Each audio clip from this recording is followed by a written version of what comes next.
Hello guys, what's up?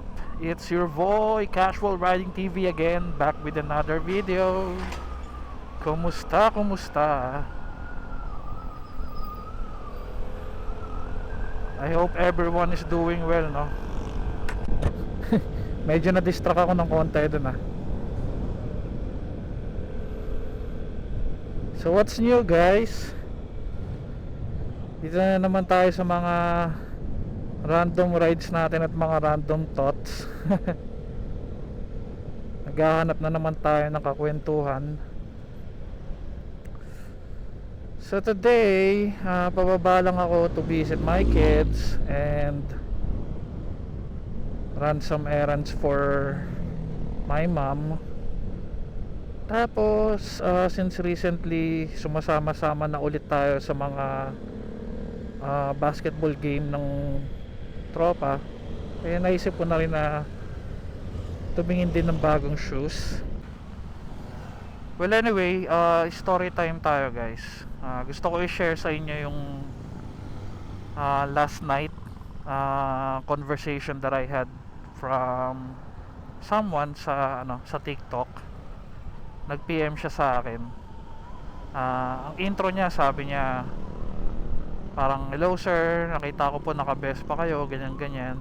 Madalas ko na siya nakikita nag-review ng mga videos ko. Tapos one particular video na inad niya sa favorite niya is nung gumawa ako ng quick review nung S125 ng kuya ko.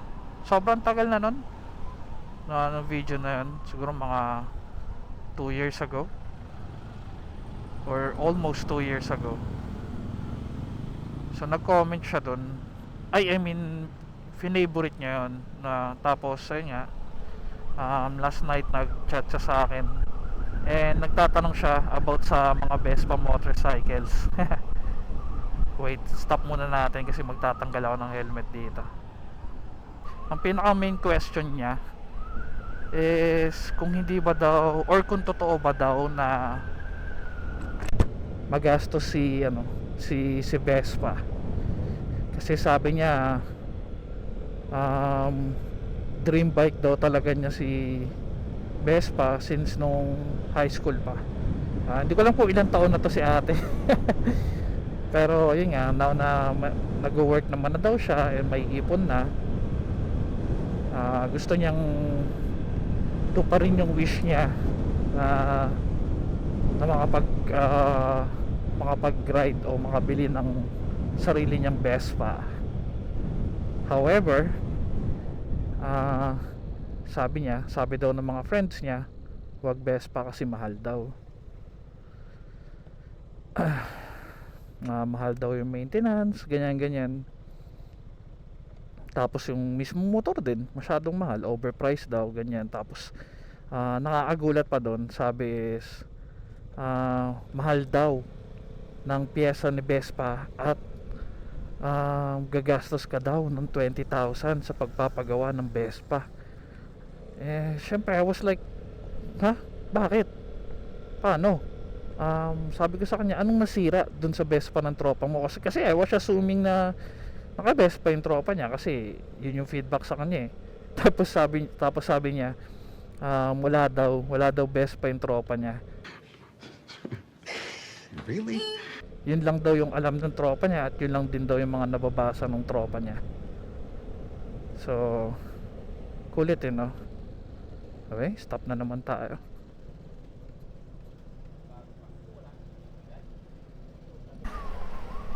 Anyway, going back, walang Vespa yung kaibigan niya. So yung knowledge niya about Vespa are just coming from other people din.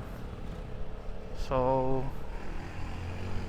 sabi ko sa kanya, hindi totoo yun, and yun lang yung impression ng mga tao na walang Vespa or ayaw sa Vespa. Actually hindi lang sa even nung si Migs pa yung gamit ko, yung Panarea pa, yan din yung yan din yung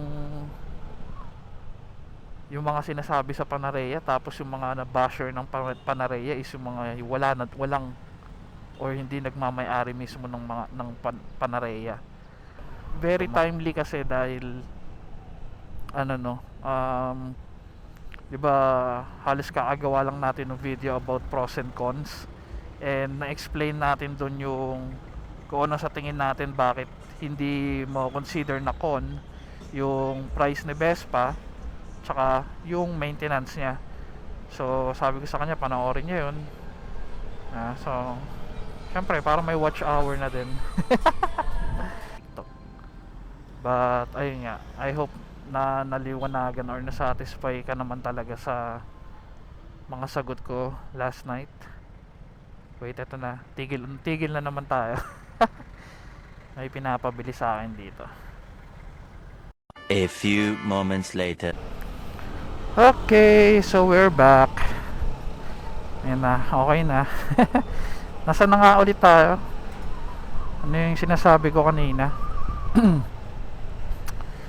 So ayun, ayun nga, sana nakontento naman siya sa mga sinabi natin, and I hope I was able to enlighten her sa choice niya. Kasi ano no, sabi niya balak daw niyang balak niyang yun nga, S125 or Yamaha Pasha daw. Ba, may mga helmets dito.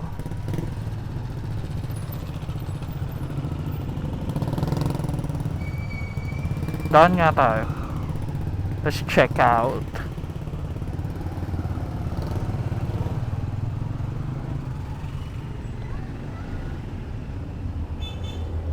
One eternity later. Ayan, tapos na ang ating errands. Punta naman tayo ngayon Nike outlet. Tingin tayo ng shoes. Ay, traffic as always.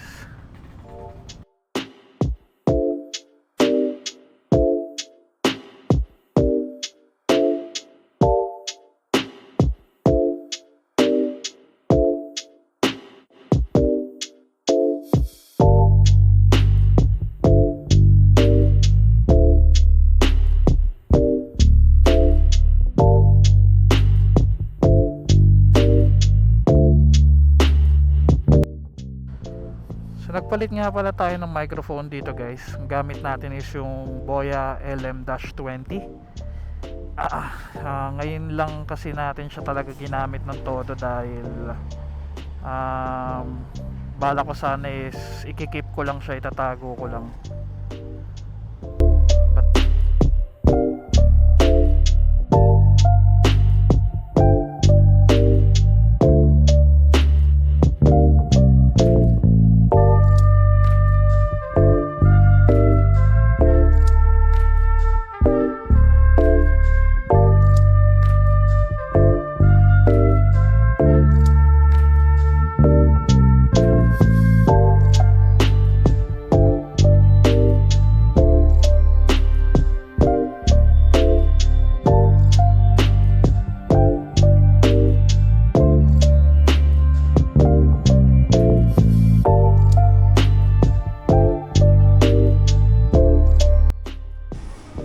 Jamorant sila dito.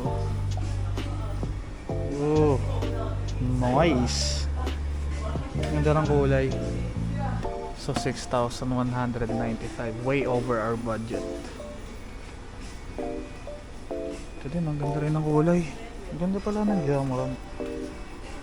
Solid din na itong Yanis. Hindi ko lang alam kung anong model. Yanis Immortality 2. Solid din eh. Try na din natin sukat guys. Ganda, sarap sa paa. Yes, pauwi na tayo. Palubog na ang araw. Traffic na naman. Grabe, ang gaganda namang. Holy shit. Problema nyo. Ba naman tong mga to? Pwede ka naman mag-slow down kasi kuya. Di naman niya kinukuha yung linya mo. Pambihira. Oh. Anyway, sobrang haba na ng story time natin. Wala naman kayo napupulot. But ayun nga, pag may mga questions kayo guys about owning a Vespa, experiences and whatnot, ganyan, just let me know in the comment section. Sasagutin natin yan. Although 3,600 pa lang ang tinatakbo natin kay Figo, and hindi pa masyadong masasabi na qualified tayo to provide valid point or feedback or riding experience, ganyan, tatry naman natin maging transparent sa mga opinion natin, no?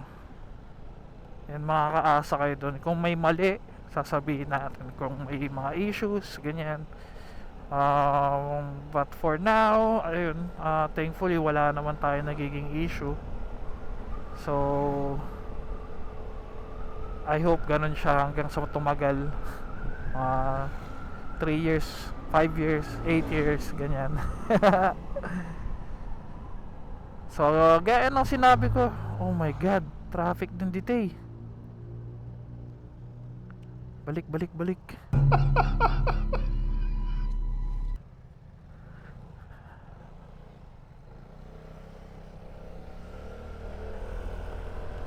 So gaya ng sinabi ko guys, wala namang motor na walang issue. Lahat naman, kahit anong brand pa yan, nagkakaroon ng problema. So